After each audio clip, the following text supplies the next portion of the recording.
At this point, you've seen the vlogs, you've seen the unboxings, and in this video, we put a bow on my Royal Rumble trip. This is my Royal Rumble 2025 experience. Ladies and gentlemen. What's up, world? It's your boy Tommy on the spot, and I'm a wrestling creator here in Long Island, New York. Thanks so much for checking out this video. In this video, I'm going to break down my entire Royal Rumble 2025 trip.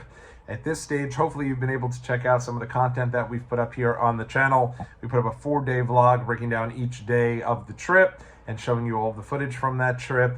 Then we also did some unboxing, some tour videos, and so it was a lot of fun. I had a blast in Indianapolis, and it was so much fun meeting so many new people and just having a lot of great conversations, meeting some wrestling fans. And of course, the fellas that I went on the trip with, I had an absolute blast. For those who don't know, I had linked up with the guys from the Talking Taker podcast, Alex Dorio, myself, and Randy Turco. Randy's a big fan of The Undertaker. We've been on wrestling trips here over the last couple of years, starting back in 2023. We went to SummerSlam in Detroit, the three of us with Randy's friend Nick, and then we linked back up in 2024 for SummerSlam in Cleveland. You can check out in the archives both of those trip vlogs, and we had a great time. And then pretty much right after that, Alex told us he was going to be linking up with Travis, his co-host, and Steven Zeman, another big Undertaker fan, and we'd be heading to the Royal Rumble here in Indianapolis. Of course, we were excited to join, and it's crazy how time flies. You know, it feels like we established this Royal Rumble chat just yesterday, but really, I mean, it had been almost 6 months ago that we've been having this Royal Rumble chat, going back and forth. I vividly remember ringing in the new year with my family over in Cancun, Mexico, and shooting the guys a message, telling everyone how excited I was that we were just 1 month away. And now here we are. The trip is in the rearview mirror, and I can honestly say I feel like after that trip, I have 5 new friends in my life, and very excited that I do. I was already friends, I feel like, with Alex and Randy, but certainly now with Travis and Trey and Steven as well. It was a great trip. I'm excited to break it all down for you. So let's start with Thursday. Thursday was the time that I had gone to Indianapolis, and again, I had set this up. Did this in Cleveland accidentally. I feel like I got to Cleveland a little before Alex, and got to kind of take in some of the city, go to the Superstore, different things like that. Ended up loving it. I don't know what it is. I'm not somebody who does things alone ever. I've never been to a wrestling show alone, never been to a concert alone, never been to even the movies alone. So I'm not someone who does things solo, but for whatever reason, I thoroughly enjoyed getting to the city a few hours before everyone else. And so this time around, I planned it. I planned to get in there around 11:30, 12 o'clock, 12 noon. And I ended up getting into Indianapolis at around 11:45, and the rest of the guys, Alex and Steven, I think were planning to get there around 6 o'clock, while Randy, I think, initially was planning to get there around 7. So I had pretty much the whole day in Indianapolis, and it ended up working out because I'm not a huge drinker, but I do enjoy kind of going and seeing the local flavors, the local beers. That's something I knew I wanted to try to do, and I knew that it wasn't something the group was overly excited about, so I figured I'd have the opportunity to go check out a local brewery. Had set it up where it was between 3 different breweries. It was the St. Joseph's Brewery, which is a former church turned brewery. It was the Sun King Brewery, and it was the Chili Brewery, and so those were the 3 that I was between. It looked like the Chili Brewery and Sun King were neck and neck, so I figured Chili Brewery was the way I was going to go because they had a lunch option right on site. Sun King is super big. They have locations all throughout the city of Indianapolis, but they didn't have like actual food at the brewery. And so I figured, I think there was like, they had like a food truck or something. So I figured this would be a good opportunity for me to get lunch and then be able to get back to the house before the rest of the guys got there. So started my day off. And this is the second time it's happened. I'm surprised that I've been able to do this both times, where the folks who have booked the Airbnb have been able to arrange with the owner of the Airbnb for me to actually check in early. Randy did the same thing. Initially, our Airbnb said it'd be a $50 charge to check in early. I didn't anticipate how cheap Uber would be in Indiana, comparatively here to New York. I mean, I'm not far from the airport, but it was like $60 for my airport Uber on Thursday morning. And by the time I got to Indianapolis, it was a much longer commute from the airport to where our Airbnb was, but it was like $15. I mean, it was awesome. So I was very excited about that. I would have just paid the $50, but because Randy had seen it was a $50 upcharge. He was nice enough to ask the owner, and the owner was like, absolutely. I had said, I'm happy to drop my bags off, and if we want to do that, he said, don't worry about it. You can log in early. You're going to be fine. So I arrived to a place called the Black Cat Cafe, which is kind of a horror-themed cafe that was attached to our Airbnb, because our Airbnb was also a horror-themed Airbnb. Owned and operated, I believe, both were by a former horror producer. He had some photos of him working on a movie by the name of The Tin Roof, and it seems like he's obviously a big horror aficionado. So I was able to go to the cafe. They immediately told me it was going to be a $50 upcharge, but I showed the little screen grab that Randy had of the conversation between him and the owner of the Airbnb, saying, hey, he's welcome to go in early. So they allowed me to do so. They said no problem. I went in, I dropped my stuff off, and I was quickly in an Uber on my way to the Indianapolis Convention Center. Now, while I was in Cleveland, I tried to do this, and it took a long time for an Uber to come. It took about 45 minutes for an Uber to show up. Not the case in Indy. 5 minutes in and out, and each one of these Ubers, I'm not kidding you, was about $5. Like, it was nothing. And so I got into the Uber, and away I was to the Indiana Convention Center. This is something I really enjoy doing for a couple of reasons. Number one, it gets me hyped, and I guess I should even backtrack a little bit further than that. Indianapolis, the city of Indianapolis, did a fantastic job welcoming WWE and all of its fans to its city. I have not seen anything like this really since WrestleMania 30 and 31. And I've been going to wrestling shows, traveling for wrestling shows, since the Royal Rumble 2010.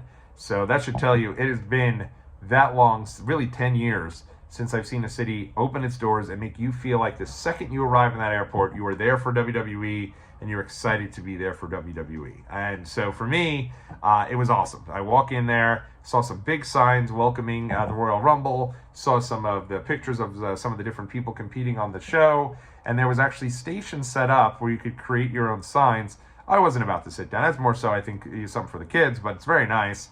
My daughter saw it in the video, in the vlog I put up, and said, Dad, when we go, I want to make a sign now. And it's something WWE is trying their best to bring back. And so you could have sat right there. You had all the materials. You could have just started making your signs and bringing them with you. And then they also had photo ops set up with a big Royal Rumble backdrop, which I did pose for a photo with. Very silly. I had the replica title belt on my shoulder and threw up my dubs for the Watch Like Wrestling channel. But this was so cool. I'm so glad to see WWE getting back to this, especially Indianapolis, which is going to have 3 different events. And they even had more. They were handing out postcards. They had stained glass windows with the Royal Rumble that somebody, a local artist, had made. And it felt like the second you arrived, they were opening their doors and they were letting you do, basically saying, hey, this is all about wrestling. And it reminded me, WrestleMania 30, I'll never forget getting to the city of New Orleans and seeing all these big pillars for all the different wrestlers that were competing on the show. The marching band out there playing John Cena's theme. And it was like, oh my goodness. And it was my wife's first WrestleMania. And I think that's why she fell in love with it. She was just blown away by how much the city had went above and beyond for all things WWE. And again, it's been really lacking. So that this was something that was so cool to see. And then, as I had checked out the Horror House. Horror House was awesome. Did a little tour ski of that in the Thursday vlog. I was blown away. I am not a huge horror guy. Growing up, I was afraid of horror movies, so I didn't see too many of the classics. But this was awesome. You had the Scream room. You had the Nightmare Before Elm Street room. You had, our bathroom was decked out with Ghostbusters. There was masks all over the place. There was a coffin, a legitimate life-size coffin there that was, you opened it up and that was an opportunity. It had different shelving in there. It was so cool. I'm so glad that we booked this. This was something that Randy found and did a really good job. Randy's a huge horror fan, and so I thought this was just awesome, and it was something so different, and it was really cool that we were able to stay there for a couple days. That being said, being there alone, give me the willies. I dropped my stuff off. On my way to the Indiana Convention Center, I went, and it was so great to see a Superstore back. Obviously, WWE has the Superstore that's combined with WWE World for WrestleMania, but some of the other Superstores that they've had in the past, they've kind of just taken over storefronts, and they've actually just called them shops or stores. If you look back into the archives over at the tour that I did for the SummerSlam store, very small. It was nice and cool to be there, and it's cool to see like a WWE storefront, but it was literally just a store in a mall. So this was nice to see. They actually went to the convention center, and at least they made some sort of effort there. Again, it was disappointing They didn't have any of the extra events. The only real event they had, other than the Royal Rumble proper, was actually SmackDown. And that was really the only thing they had. So it was nice at least that you had the Superstore. This was definitely, I say, the hub for all folks that were hanging out and they were enjoying everything. And that's also where you had your Royal Rumble meet and greets. Didn't do any meet and greets. We had thought about it. I think that in retrospect, it would have been very cool to do a Trish Stratus meet and greet at 3 o'clock on Saturday, especially with her being in the Royal Rumble. And these were somewhat reasonably priced. I mean, yes, they're going to be expensive, but one of the cool things is they allowed you to split the cost. So you could have split it 4 ways, had up to 4 people in your photos. And so that is actually pretty cool. I think that would have been a fun photo to have with her, but ended up not doing any of the photo ops. After I went in, I walked right into the Superstore, and who's up there to my right but WWE senior official Charles Robinson. You probably remember him most as Little Nate, and I was immediately just was like, oh my gosh, like, Charles Robinson, great to meet you, huge fan. And he couldn't have been nicer. He was about the sweetest guy you'll ever meet. He started asking me where I was from, what I was doing, appreciated that I didn't just call him Little Nate. And I just love these one-off bumping into the superstars around town. It really is a big part of these trips that I just enjoy so much. And so I was able to meet him, and I thought that was great. We had a great conversation. I actually told him I thought he stole the show at WrestleMania 24, and he told me a story that wasn't even the plan. The plan, you know, this was kind of a last-minute decision. He just happened to be back in Gorilla, and Vince McMahon yelled at him, like, Charles, go, run. We need you down there as quick as you can. And so he just, boom, took off, bolted, got his cardio in, and ended up being the defining moment of his career. So that was cool. And then I did see every fan that went over to him after I met him did refer to him as Little Nate. So I guess he did appreciate me calling him by his name of Charles Robinson. But what a sweet man. It was really a cool way to start the trip off. As far as the Superstore goes, I loved going in there and checking everything out that they had. The Jey Uso glasses were super popular upon first going in. So I had seen a couple things I thought about getting off the bat. Number 1 was the Jey Uso glasses. Number 2 was the Tiffany Stratton Money in the Bank briefcase for my daughter. Ended up not getting that. Figured I probably should have. It was about $100, and I know this hasn't been on WWE Shop in quite some time. I didn't get it, and it was gone by the next day. I just didn't know if I'd have the spacing to bring it back home, and I didn't know about bringing it back and, checking it, doing that whole deal. So I ended up just kind of leaving it, and it stinks. I probably should have got that. But I was able to secure the Jey Uso glasses. These glasses, everything Jey Uso is just so hot right now, whether you love him, you hate him. He is super popular, especially amongst the kids. And so I was able to snag the pink sunglasses, which are right here, because I just did the unboxing video yesterday. And my daughter was stoked for that. And last year, my daughter, Randy's son, were both very excited about Jey Uso. They both wanted the Yeet foam hand, and this was something that was sold out the whole weekend. So when I saw people going and taking these glasses, like 6, 8 at a time, I thought, all right, I need to go in there and make sure I get one for the two of us, because I'm not sure we're going to have the opportunity to get them. So I did. I mean, $30 for, Jey Uso glasses, I don't know, not super pricey, not super cheap, but it was worth it to get them early and not have to worry about it, completely sweat-free from that moment on. That was the only thing I'd gotten, but then I went over to the Lucas Oil Stadium. I wanted to kind of take in some of the other sights and sounds and get myself kind of amped up as a fan for everything going on in the area. So I had gone outside. I got to see some of the Royal Rumble posters, and this year, one of the only times I've ever seen this, they actually had the Royal Rumble street signs. They had one, the most popular one by far, the Yeet Street, which everyone was lined up for. And then they had one for Rhea Ripley, one for Rhea Ripley, I'm getting better with that, Damian Priest. They had one for Cody Rhodes, of course, Cody Rhodes. And so that was cool. That was a cool little touch. And nothing on Lucas Oil Stadium, which was weird. Like usually the stadium itself will have a big poster up. They had nothing of the sort for the Royal Rumble, which was interesting. I don't know why that was, but they did have another shop that was set up at Lucas Oil Stadium. Happy to see that. I went inside, got to check that out, and I realized I was the very first person who was there. I didn't even realize it. I walked in, I started doing my thing, doing my tour, and the reason I do those tours are because I have been at home, and I have been excited about shows that I missed out on. And I've gone onto YouTube and said, hey, let me see a Superstore video. And it's like, no, nobody does them. So for me, I know that's something I'm interested in. And I hope that all of you are as well. And so I hope everyone enjoys those tour videos. They're a lot of fun to make.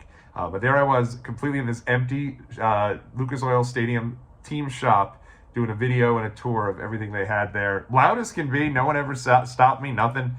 They did eventually ask, what I was doing, and I think even they may have even had a couple people there subscribe to the channel, so that was fun, and that was a cool little deal there. Then at this stage, I went in the Uber to get to the brewery. When I did, the Uber said it was $2.50. So I'm like, all right, $2.50. How close is this?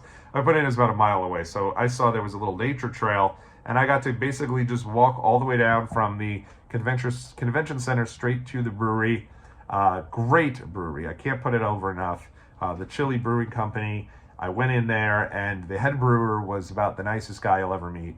He saw I was kind of sitting there solo, getting ready for my meal, and came over. We started talking about beer. We started talking about wrestling. He was saying how excited he was to hear WWE was coming to Indianapolis. And then I met some fans as well that were there from Denver. And this is the best. You just start talking about the Rumble. You talk about different shows they've been to, who they think is going to be in the Rumble, who's going to win the Rumble. Just awesome. So such a great conversation, such a great time. And then he asked me, he said what my plan was. And I told him I had some friends coming. I think some folks maybe thought I was just doing this trip solo, which if you're doing the trip solo, you can still have a good time.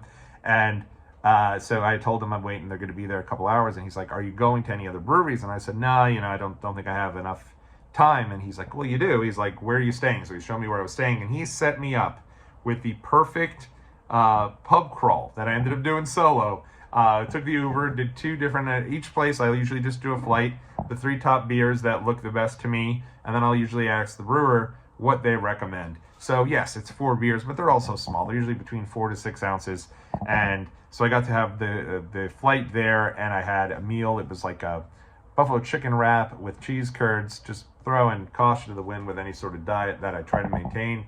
And then he set me up on a great path, and it ended up being the exact same 2 breweries I was thinking about. He was like, when you leave here, you'll just take a cab over to Sun King, go there, and then when you're done with that, you'll take a cab over to the St. Joseph's Brewery, and away you go. You're set, and then you're back right over there. You take one more Uber back to your place. You'll be there before your friends get there. And that's exactly what I did. Went to Sun King. They had a work event. It was like a retirement party for one of the leaders of this company. So pretty much the whole place was taken out. Saw me come in. They were like, oh, sorry, you can't come in. And then the guy who booked it out was like, yeah, no, let him in. He can come do what he got to do. And so I kind of sat off to the side. And it was almost like I was a part of this party as a spectator. But again, I was talking with the brewers over at Sun King and asking them for some recommendations. I had some out there beers at Sun King. I had like a chocolate beer, a peanut butter beer. And this is when I realized Alex had arrived. So he had arrived. He was waiting for Steven. So he was telling me, oh, yeah, I grabbed some 6-packs for the house. And he really seemed excited about the different beers I was having. And then when I went to St. Joseph's, that was just awesome. This place used to be a operating church that I think went out of business in 1941, I want to say. And sat there just a building completely abandoned, nothing going on until 2015, until these guys saw it and said, let's just bring it back and create a brewery out of it. So literally it feels like you're walking into church, but instead of it being a church, you've seen the brewery up there. But they really do a good job in honoring its heritage of the building, talking about that history. Had a great conversation with some folks there as well, and had my 3rd flight. And then I was in an Uber back to the house and thought I was going to make it there before everyone. But Randy had actually made it there about an hour ahead of schedule. He took the day off and drove in from Minnesota. So he greeted me when I got there. It was great to see him. He had mentioned that he had already actually been up on the roof and was just totally loved the place. So that was cool seeing him. And then we were both there to greet Alex and Steven when they had arrived and really just started the trip. It was an incredible trip. And that night we ended up going and getting a couple of other drinks and some other things from the local supermarket. But Randy had brought a lot of that stuff in, which is just huge. I mean, he brought in like, your kind of your snacks, your drinks, different things to that extent, and stocked the fridge up, which made it so much better and more convenient for us, because it's great to just have those things available that's what's great about an Airbnb. You want to have those things in the fridge and ready to go anytime you need it. We went to a place called Stacked Burgers. This is how we started our day. They're really known for their burgers, but one of the other things they had there was Dole Whips. And Dole Whip, if you don't know, if you're not a Disney fan like myself, is a very popular dessert dish. It's kind of like a pineapple ice cream that Disney is known for. And so Randy and Steven got a Dole Whip, and I think most of us had a burger, and the burger was very good. Can't complain. I definitely was at this point just having a great night, so I just continued to drink and have a couple of different beers, and just happy to see my friends. So I was excited about that. Get back to the house that night, and it was early in the process. But what's great about it is when you go on a trip with folks that are so like-minded, and everybody's just so excited for wrestling. It's like you want as much wrestling as you could possibly get into your soul. So we put on the YouTube channel. WWE has always had these marathons of different things related to the show. So like in SummerSlam, we did this. They were showing classic SummerSlam matches all night long. And this is exactly what they did with the Rumble. They had the Rumble, and they're showing old Rumbles. We watched those together, kind of bro down a bit to Ring in the Evening. And we wrapped pretty late. I think we turned in around 1 o'clock. And this is when I realized I had a choice. I did one of two things. Number one, I could hold off on the vlog until after the trip. Just enjoy the trip entirely, come back, and then bang out each day of the trip.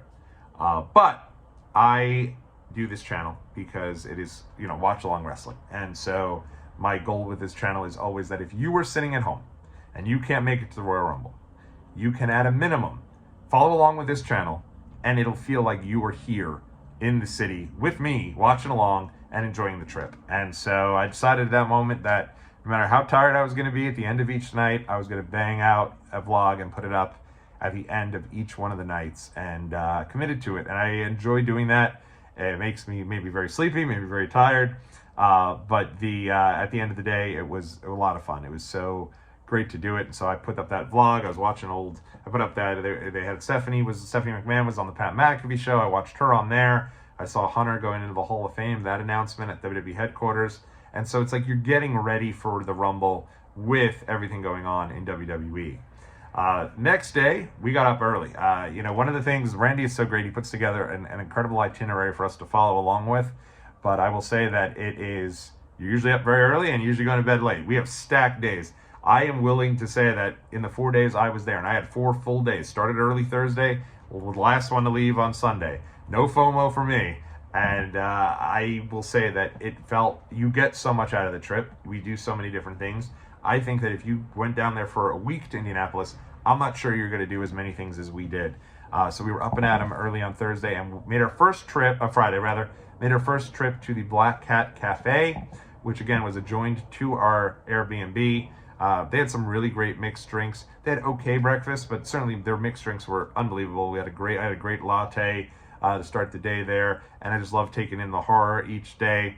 And this became like our place to go to for breakfast. It was just great. They ended up having some really great empanadas, so each morning I'd have that. First night I had a bagel. It was fine. It was probably purchased over at the supermarket. It wasn't anything super special about the bagel, but it was good. I mean, I think in retrospect, I would have liked to have tried like a local place for one day of breakfast there, but because our itinerary was so tight, it was just so easy to go there, and really great people there. Everyone was super nice, which was nice to see. Then we made our way back to the Superstore because the crew wanted to go check it out. They had not done it. And what was cool about this is they had a sign in the front that was set up with like Indy, and it was like a hand scribbled sign type of deal, looked like a script type sign. And we have taken a few of these photos in the city of Cleveland over the last 2 years that we had gone to. So to be able to get the group shot there with the Indy sign was awesome because it's become tradition for us. Then we went into the Superstore. Some of the guys got some of the things. That's when I got more of the merch that I was looking for. That's when I ended up getting the world famous mega box of the WWE Chrome 2025 Topps cards. I was sold on it by the guy who worked there. So I was able to get that and was fired up. The second I got that, I really think I was like, we gotta get back to the house so I could open these cards. I was very excited to get them. And we then started going over. We went to go over to the Toy Pit, which was a toy store. Now, I love going to these toy stores. I love checking things out. Very rarely do I buy anything from these toy stores because right now I don't have like a big wrestling collection. I had it for a while, sold it when I moved, and I have not gotten into like building a big collection since. So I just love going and checking these stuff out. I love seeing what vintage toys are there. This place, the Toy Pit, absolutely amazing. They had just rows and rows and rows of wrestling figures there and different figures, different types of figures. They had pinball machines, a basketball, game, all these different things that they had located right there. I mean, they had the vintage Shawn Michaels glasses, the vintage Ultimate Warrior squirt head. They had so much wrestling merchandise. I was blown away by the place. Beautiful hand-painted walls outside with everyone from Bartman to the Ultimate Warrior to CM Punk. It is just like a toy haven, one of the coolest places I've ever seen, and I love that. After that, we hit up 2 different record stores. Don't collect records, but I love seeing these guys go to record stores because they're so into it and they get so excited. And Randy was able to pick up a couple of different records that he's been looking out for. I think he spent over $200, and it was all like collecting these Kiss records. And so seeing him super stoked for that was awesome and a really cool moment. And because I'm not looking at much of anything there, I'm looking around, but like, I'm not purchasing any records. I don't even have a record player. So when he was doing that, it was cool because I was able to kind of be there with him to help him out, take some photos of him with his records, and that was a lot of fun. So love that. From there, we went to Giacomo Pizza. We normally hit one pizzeria in every city we visit, and this one was Giacomo Pizza. Awesome place. I mean, incredible. Alex had found this place for us, and I had a buffalo chicken pizza that was out of this world. I guess I'm a big buffalo chicken guy, huh? This is the second time, 2 days in a row with the buffalo chicken. But this was awesome. Such good pizza. Actually, I think I actually had a 4-cheese with chicken pizza. I'm not sure. But in any event, amazing food. So good. Probably my favorite meal of the entire weekend. I just love this. It was great. And then after that, we had gone back to the hotel for a very brief period of time. We ended up doing the card unboxings, having some fun with that. And then we ended up going to, by far, the strangest looking mall I've ever seen in my life. There was a VHS store. We always try to go to a VHS shop as well. And there was one in this mall. And the mall itself looked completely abandoned. Almost every store in this mall looked like there was nobody in the mall. Like there was not a single soul in this mall. Every store was closed. There was like 1 or 2 that were open. You had massage chairs in the middle. And it really felt like, because it wasn't the weekend yet, that there just wasn't anybody who was running any sort of business. It was the weirdest thing. The coolest thing about it is I did see Figure Collections had a store front in the mall. It's unfortunate we didn't get a chance to meet him. They did have WrestleCon going on that weekend, which is where he was. We never hit WrestleCon, but that's why he wasn't in his storefront. And would have been cool to meet him. I used to be really big on eBay and did some business with Figure Collections rather, way back in the day, and so it would have been cool to meet him in person, but didn't get the chance to do so.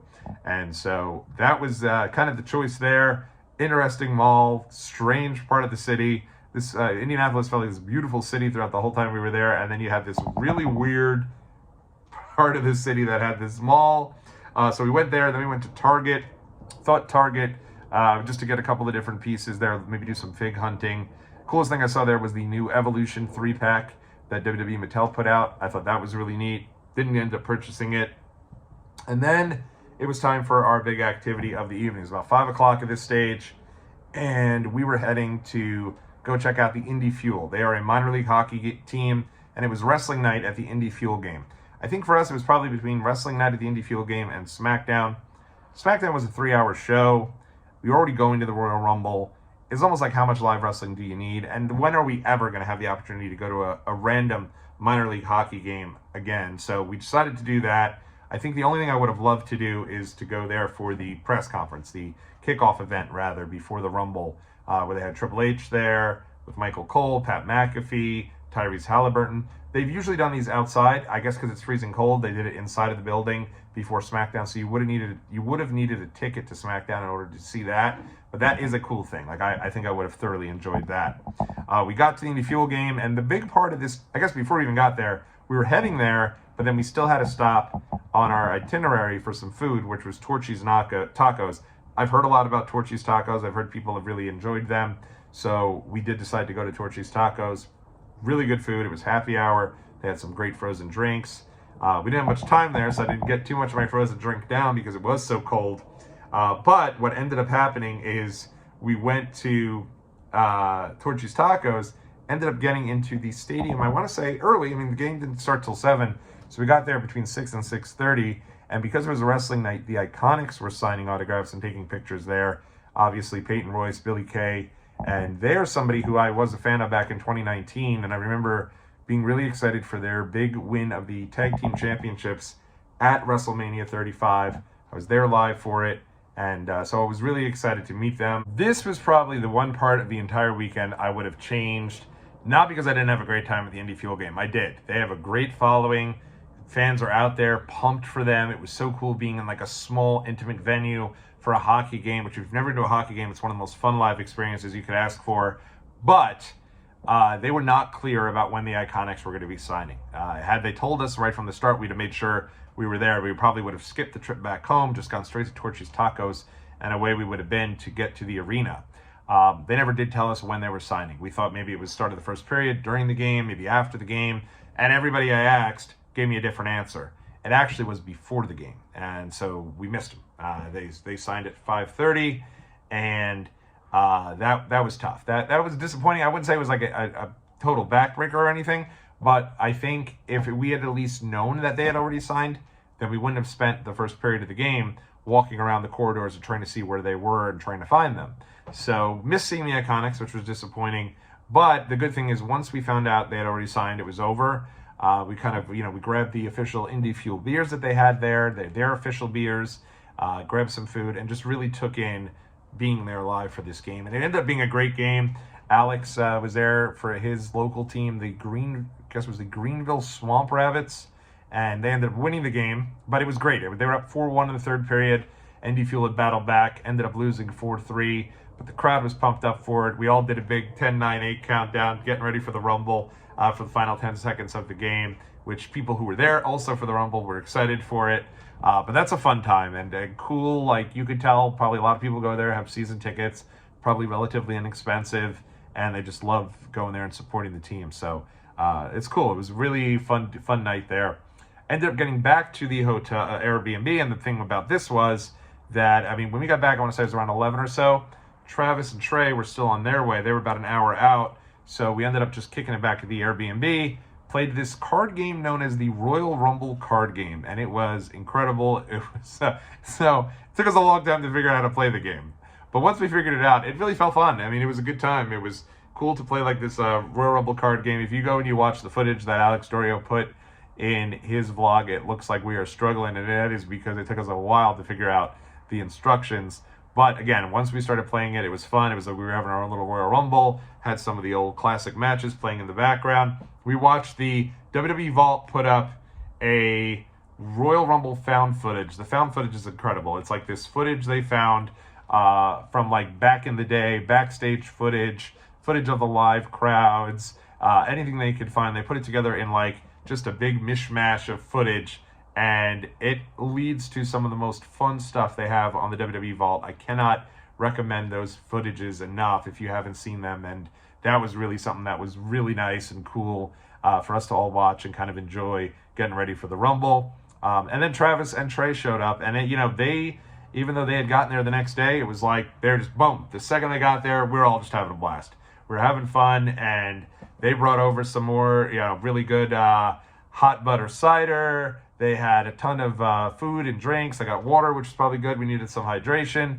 A lot of really fun kind of snack foods they came with. And they brought a ton of energy for guys who had been on the road for, I think it was 9 hours straight right beforehand. You think 9 hours, you're going to get there and be like, I'm exhausted. See you guys in the morning. Nope. We were up till like 2 in the morning. And then I still did the vlog for Friday after that. I didn't go to bed till like 3:30, 4 o'clock in the morning. And but it was fun. We ended up all exchanging the gifts. This is something that Alex started back during the tradition when we had the trip to Detroit. Randy also brought gifts for last year, and then me, who's usually never had brought gifts, I brought a little something for everyone. Steven gave me this Undertaker figure, and it was just awesome. It was like that at that moment. I feel like everything, even went to the next level, and it was just awesome to see 6 people all being in the same mindset and everyone down for whatever was on the itinerary. Like we were all just totally about it. I think Alex really set the tone before the trip saying, it's just going to be so great to see everyone, regardless of what we do, just excited to be all together. And that's the most important piece. Whatever comes with it is what comes with it, but it's just going to be great to be together. And it reminds me of my first WrestleMania trip. I had traveled to Atlanta with my buddy James in 2011 for WrestleMania 27, a great WrestleMania. Probably one of the top WrestleMania. All right, maybe it's not that good, but I do not think it is as bad as people say that it is. A lot of people give WrestleMania 27 a ton of crap. I think that, in all honesty, it is a solid show. There's some brutal on the show, right? There's that Michael Cole, Jerry Lawler match. There's Snooki, you may not like her. The horrible use of the Nexus, the core group, whatever it was. There's some bad, but there's also some solid on the show. And so I think it's an underrated WrestleMania. I think people give it way too bad of a problem. Main event isn't good either, and that probably hurts it a lot. But in any event, I went to that WrestleMania, and I remember waiting for, I guess, the cab to go to Access, waiting on James. He was getting changed, and I found this group of guys. We started chatting it up. They were talking about going to Access, and I asked them, what they were doing, what their story was. What they said was, one time a year, they all get together, the four of them, and they go to WrestleMania. And it's the one time a year where they go, just them guys, keep kind of the crew together, and they talk about it the whole year, and they go to WrestleMania, and they go to Access, and they just take it in as a group of friends, leave the woman, leave the children, leave the partners at home, and just have a great wrestling weekend, and a total, carefree weekend. And for me now to have that, I never forgot about that. I remember just being like, that'd be awesome, because I love my friends dearly, love my family dearly. They're probably not as passionate. They're definitely not as passionate about wrestling as I am. I think my wife certainly likes it. It's wonderful when we get to go on trips. My kids now like it. It's great when I get to bring them. But to go have a guys' weekend like the one that we had, it was awesome. And that's the first thing that came to my mind as I kind of was taking in this moment. That and the idea that as I'm looking around here and I'm seeing these 5 other wrestling fans around that we're all on this trip together to go to the Rumble, the idea that this all stemmed from me creating this YouTube channel and looking for a show. I was doing a retro on WrestleMania 20. It's in the archives if you go back and look. And I went onto Instagram to see if I could find some old photos to use in my show that I planned to do with my main man Steve down in Orlando, Florida. And saw literally 20 minutes ago, before this, Alex, who was doing the Talking Taker podcast, had posted some photos of his trip to WrestleMania 20 with Travis. And I immediately was like, oh my gosh, you were at the show? Come on my wrestling channel. I'd love to interview you. At the time, I had a couple hundred subscribers. It was very small channel. Didn't really know what I was doing. And he absolutely was all on board. They came on. We had a great conversation. Hit it off right from there and have been friends ever since. So, if you're ever thinking about starting your own channel, you're ever starting to think your own social media, whatever it is, just go out and do it. Don't listen to anybody. A lot of people said, you think anyone's going to care about your wrestling trips when you go and you do these things? And I said, well, yeah, because I care about other people's wrestling trips. So why wouldn't they care about mine? And that is literally why I started this channel. And it's grown now to the point where I've made some friends for life from it. So just awesome and a lot of fun. But in any event, getting back on track, Saturday morning, we went back to the Superstore one final time because Travis and Trey wanted to go see what was there. And this is when I realized that everybody pretty much waits to go to the Superstore the day of the show. It's a great way to start the day. This is where WWE really, I think, leaves a lot of money on the table by not having these secondary events, whether it be an Access. The 70,000 people there for the Royal Rumble, they don't have an Access. It makes no sense. They're just leaving so much money there, especially when WrestleCon is going on. There are probably a lot of people who went to WrestleCon who would have been happy to go to Access had he been able to have an Access or a WWE World. But even the smaller shows like The Undertaker's Dead Man Show or the deal they did last time with Damian Priest, they have to have types of shows like that. It makes no sense not to do it. Because everybody was converging at the Superstore. We all had little John Cena towels. A bunch of ours got it stolen. And I ended up going and sticking in the car with Randy while we went to park.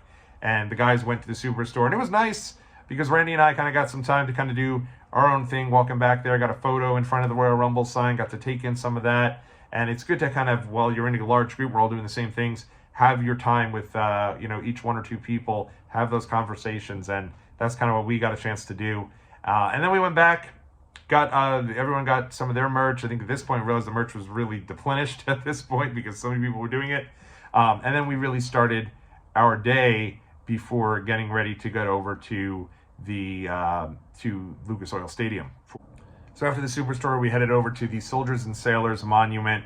This is one of the big things to see in the city of Indianapolis, kind of that historical Indianapolis. And went down there, and honestly, it was one of the things I was really looking forward to doing. I thought for sure I was going to go in there. I was going to go, and there's going to be this super high-tech elevator that I'd be able to go check out, kind of if you go to the Space Needle in Seattle. And that was not the case. It was kind of old school, for sure. You had one guy running the entire thing, and the elevator was very much kind of rickety and broken down. So we ended up taking the stairs. And your boy went 360 stairs, however much it is. But it was a cool experience. Boy, was I wiped. I mean, totally exhausted. Not to mention, I also dressed this day like Henry Godwinn, the hog farmer, not recognizing that Henry Godwinn looks exactly like Kevin the Minion. So almost everyone was like, okay, it's definitely a choice. Not sure why he's going to the show dressed as a minion. I mean, the guys in my group all knew who I was dressed as, immediately popped for Henry Godwinn. But there was like one other person in the whole city who knew I was dressed as Henry Godwinn. Everyone else was like, all right, strange guy, he's dressed as a minion. And so not only that, though, but I'm in these hot-ass overalls, climbing up all the stairs, over 300 steps, all the way to the top. And then you got to the top, and it was kind of disappointing that they didn't have like any merch in there either, like no souvenirs, nothing. Souvenir stands completely wiped. It was bizarre. And we get all the way up to the top, and it's a sauna. I mean, it is hot. I was looking forward to like maybe some open air, being able to go and kind of cool down a little bit after this big walk. Shit, I'm ready to take off my overalls, just walk around in my basketball shorts. It was hot. And I get up there, and it's steaming hot at this point. And I was like, what is going on? It was insane. But we ended up, it was a cool experience. I'm really glad we did it. Certainly, I love doing things like that, and I'm glad. That was one of the first things I remembered about the city of Indianapolis that I wanted to make sure I checked out when I got there, so I'm glad we did that. And then for lunch, we went over to Dick's Sporting Goods. Dick's Sporting Goods. I'm leaving this in. Not Dick's Sporting Goods. Dick's Last Resort. If you've never been to Dick's Last Resort, it is a restaurant where they'll make fun of you. They'll treat you like crap. They have these cones that they put on your head where they write something disrespectful on it. And so we went in, and the guy just threw it through the menus at us and was like, I get paid to treat you like shit, so I'm going to do that. Let me know what you want for your order. And it was such an interesting, unique experience. They asked for people to participate in a game. We get there, people are jumping up on the tables, everyone's dancing, everyone's going nuts. And then they asked for some volunteers for a game, and Alex had volunteered me to do it. I was happy he did that. I probably would have raised my hand anyway. So I got up there. It was myself and another gentleman, and I mean, I am an incredibly competitive person. If you tell me that we're playing for something, I'm going to give it 110%. And they said there'd be a prize pack for the winners, and I was like, I'm in. Let's go. And didn't even tell us what it was. And I knew it probably wasn't going to be great. But it was all the kids were playing, and it was basically them against us, the two adults. And I strategized with the gentleman, and I said, listen, that table there is a bunch of my friends. They're going to be cool if we come over with a bunch of napkins and use their water. We got to wet the napkins, because our goal was we had to go run around, pick up all the napkins off the floor from the party that had just occurred, and use that in the garbage bag to build up everything that was going on. And you had to have a heavier bag than the kids.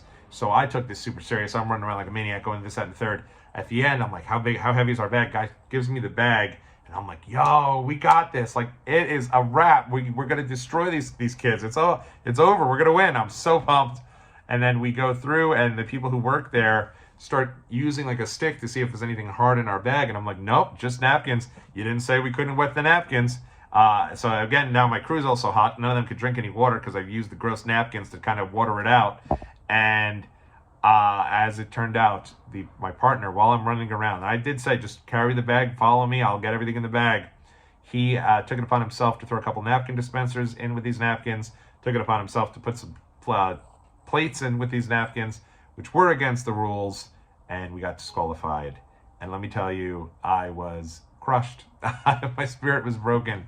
I wanted to win so bad, and when I found out that we didn't win because of a technicality, I don't think we needed all that stuff. I still say our bag was probably heavier, but we didn't win. And it was an awesome prize pack. It was like a Dick's Last Resort koozie, a Dick's Last Resort frisbee. Those would have been some cool items to get. But it was what it was. Happy for the kids. I probably would have found a way to get them a win anyway. But I did not understand what my partner was doing. And I was very, very much annoyed that he did that. But that was such a cool thing to go do before the Rumble. And then the Rumble proper. And, I've been to 5 Royal Rumbles. This was my 6th. And you'd think that the more I go to, the less that feeling wears off of going into a stadium and being there for a big wrestling show. But It never does. It is still such a goosebumps feeling. It is still such a, oh my gosh, there's the Royal Rumble sign. We're going to be here for it. And we had some great seats. You know, we were kind of up toward the top, but perfect view of everything. And we had an absolute blast with it. It was so much fun. I was so glad to be there with folks who hadn't been to so many Rumbles, and so they were really taking it in for the first time. I don't think Trey, Travis, Alex, or Steven had ever been to one. I think Randy had just been to one. So they were all just like so into the countdown, so into everything. And it was a great time and a great show. And whether or not you love if Jey Uso had won, I still think that there was enough there, you know, with the surprise entrance and with the, you know, if nothing else, Jey Uso winning, massive shock. I think most people assumed John Cena was going to win. And at the end of the day, it didn't happen. It was Jey Uso who went in there and did it. And for me, I thought it was just such a cool finish of that men's Royal Rumble. Women's Royal Rumble was cool. I do think the biggest mistake they made with the women's Royal Rumble was not flipping Alexa Bliss and Nikki Bella. I know they wanted people to see Alexa Bliss and see her do her thing and have her go on a run, so I get it. I think building up number 30 and it being Nikki Bella, when you had some other names out there like an AJ Lee or like a Becky Lynch, that was probably a disservice to Nikki Bella. But people were excited to see her, and I honestly feel really good for Nikki Bella. It's glad that she seems like she's back. Hopefully she's doing well with everything going on. So I am happy to have her back, and that was a cool moment. But I was totally in shock when she was number 30. It's like, of all people, Nikki Bella, why would they save her for number 30? But at the end of the day, it was cool. It was great to see Joe Hendry in the Rumble. Great to see AJ Styles back with his old theme. And again, I thought the Jey Uso win was fun. I thought it came out of nowhere. The guy just lost to Gunther the week before. I didn't think he had any chance to win the Rumble. But Alex, to his credit, had called it. He really did. He nailed it, and he was excited for it. And I thought that was a great moment. And when he won, the response that all of us had when Jey Uso won was, I'll put it up there with any response ever. I mean, just an incredible reaction. This feeling of like, oh my gosh, we were just here for a huge moment. We were yeeting all night long in the stadium, outside. You know, as all the way back home, I feel like we were yeeting away back to Randy's car. Even when we came back, we recorded the Talk and Taker podcast, which is one of the cooler pieces about being there. They do a podcast. I love doing a live show, so we were able to sit down and do the live recording of their podcast. And then I went and I put a reaction video up for the men's Rumble, and then fell dead asleep at like 3:30, right as the women's one was uploading. So I put that up in the morning. But I don't think that had any impact. I think it was still, you know, fun to get it up, and it was such a great night, such a fun time. But that wasn't even it. The next day, we woke up, and there was still a couple of different Royal Rumble things in the area that we wanted to check out. So we went and checked out the very impressive Royal Rumble mural. Actually this was even better, we went to the Black Cat Cafe to start our day one last time, and at this point, we're regulars. They know us well. It feels like, I think it was, Randy said it best, we were like Norm from Cheers. I was like, hey, good to see you guys. And they were kicking off their February, and they were playing St. Valentine's Day Massacre up on the screen. So I don't know if it was just because it was wrestling or what, but it was tied to their Valentine's Day theming for the month, and I thought it was just awesome and so much fun to see this old school show that I haven't seen in so many years. And we were all sitting there having breakfast, watching the show, taking in kind of all being together for the final time, for at least this time around.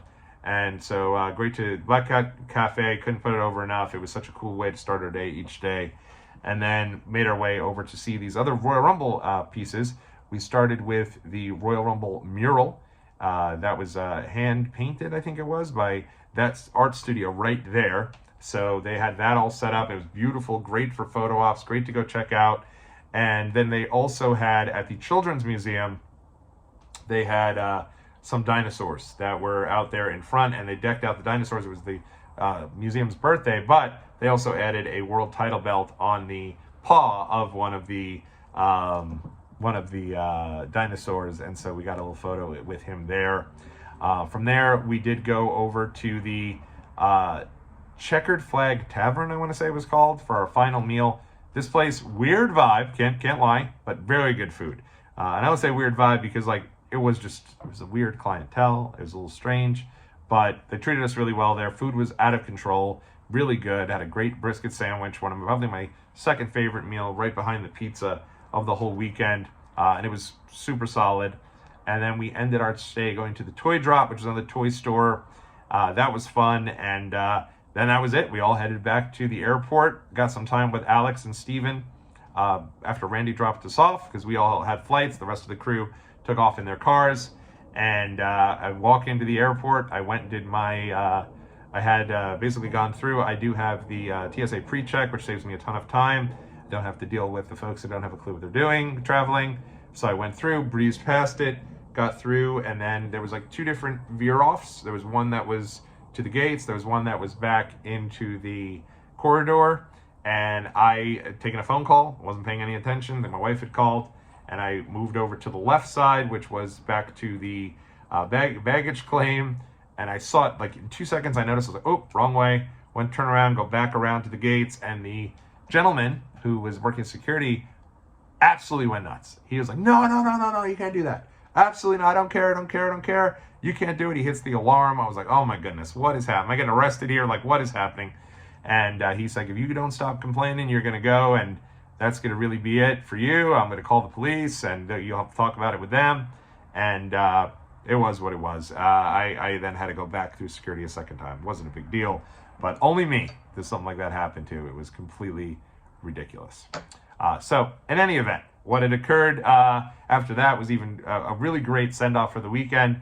Sitting there with Alex and Steven, they eventually went on to their flights. And then a guy taps me on the shoulder, sees me sitting there.